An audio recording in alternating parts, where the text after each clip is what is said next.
বৌমা, ও বৌমা। হ্যাঁ মা, ডাকছিলে? বলছি বিয়ে বাড়ি থেকে এসে শাড়িগুলো কেমন অগোছালো হয়ে চারদিকে পড়ে আছে, ওগুলো একটু কেচে গুছিয়ে রাখবে। ঠিক আছে মা, আমি এক্ষুনি করে দিচ্ছি। এ কি বৌমা, আলমারির ভেতর থেকে এত জল বেরোচ্ছে কেন? আসলে মা কাপড়গুলো কেচে তুলে রেখেছি তো, ওই জন্য। কেন বৌমা, তুমি কাপড়গুলো শুকাতে দাওনি কেন? মা তুমি তো আমাকে কাপড়গুলা কেচে গুছিয়ে রাখতে বললে, তুমি তো আমাকে শুকোতে দিতে বলেনি। হাই ভগবান।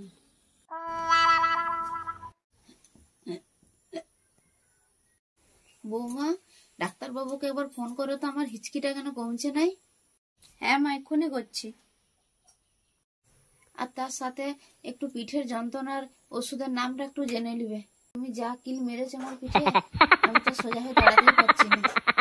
আমার যখন হিচকি উঠতো তখন আমার মা তো আমার পিঠে উদুম করে এক কিল মারতো, ওই জন্যই তো আমি তোমার পেটে কিলগুলো মারলাম। হ্যাঁ ডাক্তারবাবু, বলছি শাশুড়ি মায়ের যে হিচকিটা তো একটুও কমছে নাই।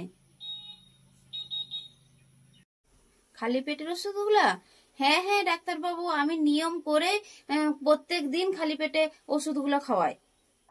কই বৌমা, তুমি তো আমাকে খালি পেটে কোনোদিনও ওষুধ খাওয়াও নাই। কেন মা, আমি তো প্রত্যেক দিন খালি পেটে নিয়ম করে তোমাকে ওষুধগুলো খাওয়াই। জানেন তো ডাক্তারবাবু, এই করে করে এক সপ্তাহে আমার ওজন 3 কিলো কমে গেছে। কি বলছো বৌমা?